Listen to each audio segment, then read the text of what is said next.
सराह रहे हैं उसको जो पावर टेरिफ है उसको नहीं बढ़ाया जाएगा 2025-2026 में, लेकिन बडगाम ज़िला में ऐसे भी इलाके हैं जहाँ पे जो कंज्यूमर्स हैं वो अपनी बिल्स पे कर रहे हैं लेकिन उसके बावजूद उनके कनेक्शंस काट दिए गए हैं। देखिए कई निटी ग्रिटीज होती हैं या कहीं कुछ लिखनाज रहते हैं, कंप्लीटली अगर हम कहेंगे 100% सारा ठीक होगा, मैं भी अगर क्लेम करूंगा सब 100% ठीक है तो वो 100% ठीक नहीं हो सकता है। तो कहीं न कहीं इश्यूज रहते हैं। अगर बडगाम का स्पेसिफिकली कोई इशू है तो सॉर्ट आउट करने की ज़रूरत है। उनको कंसर्न्ड डिपार्टमेंट या पब्लिक रिप्रेजेंटेटिव के पास अप्रोच करना चाहिए प्रॉपरली। मुझे लगता है सॉर्ट आउट हो जाती हैं चीज़ें।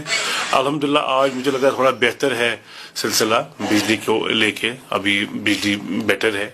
शटडाउन्स होते बीच में, but at the same time government की पॉलिसी जो है गुड जो पावर सप्लाई जो है कंज्यूमर्स को देना, उस पर हम काम कर रहे हैं। तो मुझे लगता है कहीं ना कहीं उमर अब्दुल्ला साहब की सरकार जो है वादा बंद भी है और कर भी रही है काम इस पे। बीजेपी कह रही है कि अगरुल्ला और there is a nexus between, there is a match fixing between NC and Aga Ruhullah, उस पर क्या कहेंगे? नहीं, हमारी कोई मैच फिक्सिंग नहीं है। अगर सब अपनी बात कर रहे हैं, वो अपनी बात बता रहे हैं, वो रिलीजियस लीडर होने के साथ साथ पब्लिक रिप्रेजेंटेटिव भी है, एमपी है श्रीनगर के। तो हमारी पार्टी में अच्छी बात है कि डेमोक्रेटिकली बंदा बोल देता है बात। अगर ये कोई दूसरी पार्टी, हमने कई बार देखा है जो पार्टियों ने अपने लीडरों को ही खत्म कर दिया, बड़ी बार ऐसा भी रिसेंट अगर देखेंगे आप, तो मुझे लगता है अगर हम भी वही करते तो लोग उस पर भी निशाना कसते। लेकिन आगा साहब एक रिस्पेक्टेबल लीडर है, आगा साहब एक प्रोमिनेंट लीडर है, एमपी है, उनको आज़ादी है बात करने की, वो बात कर रहे हैं। मुझे नहीं लगता इसमें कोई गलत बात है। बीजेपी को तो बोलना ही है, उनका काम है बोलना, उनकी मजबूरी भी है बोलना, और वो कैसे सर्वाइव करेंगे अगर वो तड़कती फड़कती बातें नहीं करेंगे।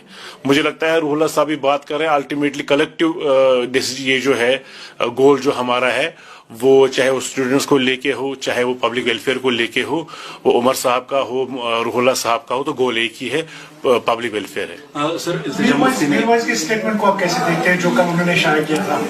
देखिए मीरवाइज साहब, अगेन मीरवाइज साहब एक दीनी रहनुमा है। मीरवाइज साहब हमारे चीफ मिनिस्टर है। हम उनकी सियासत से बेशक मेल नहीं खाते, उनकी सियासत अलग रही है वक्तन फवक्तन, शायद आगे भी मेल ना खाए, लेकिन मेरी जाती राय ये है कि मीरवाइज का मनसब जो है वो बहुत बड़ा होता है। सियासत को छोड़ के दीनी ये जो है हमारा अमल है, उसमें हम सब एक ही है। तो वो जिस मनसब पे बैठे हैं, हम समझते हैं कि उमर साहब ने बार बार कई बार कहा, हमारे चीफ मिनिस्टर साहब ने, कि ये रेस्ट्रिक्शंस जो है ये खत्म होनी चाहिए, आज़ादी से बंदा अपनी बात बोलना चाहिए, उसको हम मानेंगे। सही मायनों में पीस प्रिवेल हो गया है। हर दिन आए दिन बंद करते हैं, रेस्ट्रिक्शंस लगाते हैं उनकी मूवमेंट पे, ये सही बात नहीं है। उनको आज़ादी होनी चाहिए बात करने की। बाकी सियासत में मैदान में सारे बैठे हैं, जिसको लोग चाहेंगे सर पे बिठाएंगे, ताज उनके सर पे रखेंगे। कुछ लीडर्स हैं, उन्होंने क्रिटिसिज्म किया था पहले मीरवाइज साहब का, फिर क्रिटिसिज्म के बाद मीरवाइज साहब का कल से स्टेटमेंट आया है उसके मुताबिक, उस पर मैंने ये सवाल किया। मैं समझता हूँ मीरवाइज साहब का क्रिटिसिज्म नहीं होना चाहिए, उनकी अपनी कुर्बानियां मीरवाइज साहब की, मीरवाइज खानदान की। आप मौलाना फारूक साहब की कुर्बानी को नहीं भूल सकते, मौलाना मुश्ताक साहब की कुर्बानी को नहीं भूल सकते, उनकी अपनी कुर्बानी। मैंने कहा ना, सियासी तौर हम डिफर कर सकते हैं, हम वेरी कर सकते हैं उनकी सियासत से, हम बिल्कुल अलग सियासत का ये रखते हैं, but at the same time as a society, as a Muslim, मुझे लगता है वो सही बात कर रहे हैं। वो भी कश्मीर के लोगों की बात कर रहे हैं, चाहे वो कभी रेजोल्यूशन की बात करते हैं, चाहे वो ये समझते हैं कि भाई बातचीत होनी चाहिए। कल भी शायद उनका ज्यादा जोर इसी पर रहा, बातचीत होनी चाहिए। उन्होंने रेफर किया कि उन्होंने वाजपेयी जी के साथ बात की, मनमोहन जी के साथ बात की, आडवाणी साहब के साथ बात की, ठीक है, उन्होंने यही बात की, उन्होंने बातचीत की बात की है। तो मुझे नहीं लगता इसमें कोई बुरी बात है, और वो बड़े लीडर हैं, वो रेस्टेन करना चाहिए। मुझे लगता है जाती तौर मुझे लगता है कि जो हमारे बड़े रहनुमा हैं, चाहे वो मीरवाइज साहब है, उमर साहब हैं, महबत जी है, पर्सनल अटैक करने से हमें परहेज करना चाहिए। इनकी जिम्मेदारियां हमसे ज्यादा हैं। जो हमारे बड़े लीडर है, जो हमारे रहनुमा है, चाहे डॉक्टर साहब हों, उमर साहब हों, महबत जी हों, या मीरवाइज साहब हो, या और भी बाकी लीडर्स हैं, जो उनसे जो नीचे काम करते हैं, मुझे लगता है उनको कोशिश करनी चाहिए रेस्ट्रेन करने की। अच्छी बात वही है, क्योंकि हम जिस मरहले से गुजर रहे हैं उस मरहले में हमको सबको साथ लेके चलने की जरूरत है, और सबसे बड़ी बात एक दूसरे की इज्जत करने की जरूरत है। आपकी हुकूमत है आज, मीरवाइज साहब ने ये भी कहा कि कहीं ना कहीं ये साइलेंस जो है वो सप्रेस्ड है, यानी कि उसको बनाया गया है, लेकिन ये नेचुरल।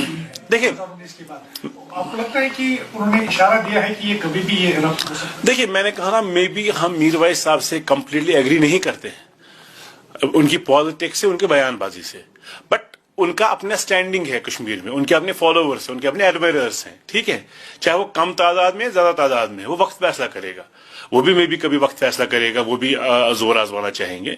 लेकिन आज की डेट में अगर वो ये बात कर रहे हैं कि बातचीत करनी चाहिए, तो बुरा उसमें कोई बात नहीं है। हमें अपने लीडरों की, जो हमारे बड़े हैं हमारे लीडर्स, उनकी इज्जत करनी चाहिए, उनकी बात का मान रखना चाहिए। सागे साहब, इल्तिजा मुफ्ती ने इल्जाम लगाया है कि हालिया जो रिजर्वेशन पे यहाँ पे प्रोटेस्ट होना था, उन्होंने बताया है कि जो हाउस डिटेंशन यहाँ पे कई रहनुमाओं को किया गया था, वो उमर अब्दुल्ला के हुक्म पे किया गया था। कैसे देखते हैं आप? पीडीपी को ऑक्सीजन मिला है, वो अभी जो बड़गाम में इलेक्शन हुआ है, जिसमें बहुत से वजूहात थे, और वो समझते हैं कि शायद लोग भूल गए हैं उन्होंने क्या किया हुआ। ऐसी कोई बात नहीं है। सब जानते हैं कि बड़गाम का रिजल्ट कैसे मैनिपुलेट किया गया, इन्हें वे सब एक साथ मिलके, और क्या क्या चीजें होगी उसमें। जो भी पीडीपी के लीडरान हैं, उनको ये याद रखना चाहिए, जो भी हम भुगत रहे हैं, जो एलजी साहब के पास जो पावर्स आज है किसी को हाउस अरेस्ट करने की, जो स्टेट के पास नहीं है, जो हमारे चीफ मिनिस्टर के पावर्स नहीं है, ये सारी पीडीपी की देन है, मुफ्ती साहब की देन है, महबा जी की देन है। 2014 का अलायंस जो उन्होंने किया बीजेपी के खिलाफ लड़के, उनके साथ अलायंस करके, और 2019 में जो हमारे से लिया गया, ये सारा उसी का किया धरा है।